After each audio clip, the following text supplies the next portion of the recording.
ना ही मैं संतों का, ना ही किसी ज्ञानी पुरुष का अपमान करना चाहता हूँ। हर बार ये कहा जाता है कि युग सतयुग था, त्रेता युग था, द्वापर युग था और आजकल कल युग चल रहा है। मैं आपको दुर्गा स्तुति की 11वें अध्याय के 29, 30, 31 श्लोक के बारे में बताता हूं।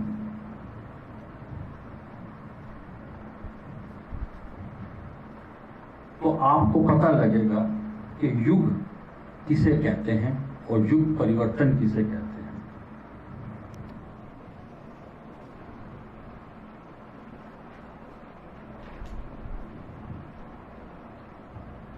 चालीसवां 11वां अध्याय दुर्गा स्तुति का, जिसके अंदर 40वें श्लोक के अंदर इस बात को कहा गया है।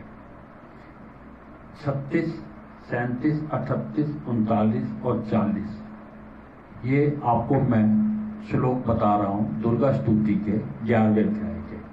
36 श्लोक में जब देवताओं ने मां भगवती की आराधना की, प्रार्थना की, तब उनके लिए बात, देवताओं मैं वर देने को तैयार हूं, तुम्हारे मन में जिसकी इच्छा हो वो वर मांग लो, संसार के लिए इस उपकार का वर को मैं अवश्य दूंगी।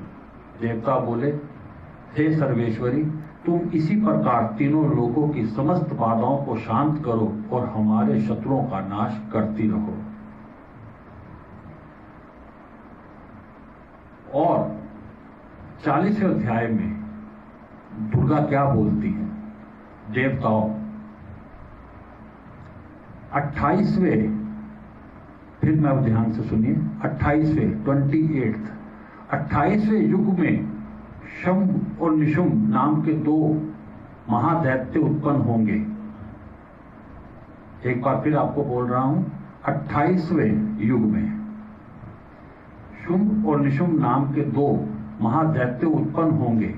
41 श्लोक है, तब मैं नंद गोप के घर में उनकी पत्नी यशोदा के गर्भ से अवतरित होकर विंध्याचल में जाकर रहूंगी और उक्त दोनों असुरों का नाश करूंगी। अर्थात जिसे हम श्री कृष्ण के समय, जब श्री कृष्ण देवकी के यहाँ पैदा हुए, उस समय यशोदा के यहाँ पर योग माया नाम की एक कन्या पैदा हुई थी। ये वही योग माया कन्या जो थी बाद में देवी दुर्गा के रूप में हुई, जो विंध्याचल में जाके रही, और उन्होंने ही इन दोनों असुरों का, शुंभ और निशुंभ का नाश किया। तो ये युग की बात कर रहे हैं, 28वें युग की। और जब हम युगों की बात करते हैं तो हम कहते हैं कि ये द्वापर युग, त्रेता युग और सतयुग, और आज जो चल रहा है वो चल रहा है कल युग। तो इसलिए ये मैंने आपको बात बोली, जो मैंने आपको बोला कि युग परिवर्तन का, तो ये भी एक युग परिवर्तन है। और ये युग परिवर्तन ना आपके रोके से रुकेगा, ना मेरे रोके से रुकेगा। युग परिवर्तन का मतलब होता है हमारे रहने सहने में परिवर्तन, हमारी सोच में परिवर्तन, हमारा जो रहने का ढंग है उसके अंदर हमारी विचारधाराओं में परिवर्तन। तो इस परिवर्तन को स्वीकार करना होगा और इस परिवर्तन के साथ आगे बढ़ना होगा। मैं आप सभी से निवेदन करूंगा कि आप इस कठिन समय में ईश्वर की आराधना करें, ईश्वर का ध्यान करें। जब तक आपका चित्त और मन ईश्वर के प्रति समर्पित है तो आपके ऊपर किसी प्रकार की भी कोई कष्ट, कोई रोग, कोई संक्रमण आपको नहीं घेरेगा। आप ईश्वर में विश्वास रखें और उसकी भक्ति निरंतर करें, और अपने परिवार को, अपने मित्रों का साथ मिल नहीं पाते तो कोई बात नहीं, लेकिन उनके बारे में उनका हाल चाल पूछते रहें। मेरा आप सभी से निवेदन है कि इस कठिन समय में सभी एक दूसरे का साथ दें, एक दूसरे को संवेदना दें, एक दूसरे को प्यार दें, ताकि ये समय बीत जाए।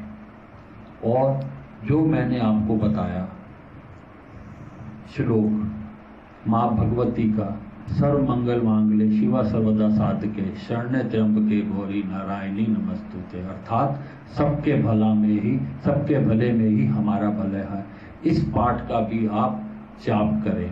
और दूसरा, मैंने जो आपको बताया हनुमान चालीसा में नास्ये रोग हरे सब पीरा जपत निरंतर हनुमत बीरा, अगर आप भी इसकी एक माला रोज आप करते हैं तो आपका आत्मविश्वास, आत्म बल बढ़ेगा और साथ में प्रभु के प्रति आस्था और प्रेम आप में दृढ़ होगा और इस महामारी से लड़ने का हौसला बनेगा।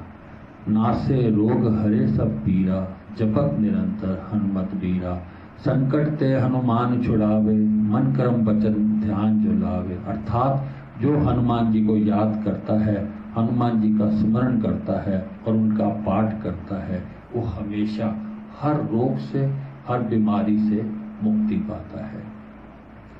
मैं इसी चीज के साथ अपनी वाणी को विराम देता हूँ और आप लोगों से हाथ जोड़कर प्रार्थना करता हूँ कि आप अपने घर में रहें और सुरक्षित रहें।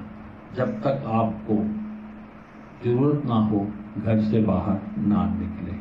मेरा आपसे निवेदन है कि आप सब अपना अपना ध्यान रखें और ईश्वर से हाथ जोड़कर प्रार्थना करता हूँ कि आप सभी स्वस्थ रहें, सुखी रहें और अपने अपने घर में प्रसन्न रहें। हरि हर जी। मालिक कृपा करें।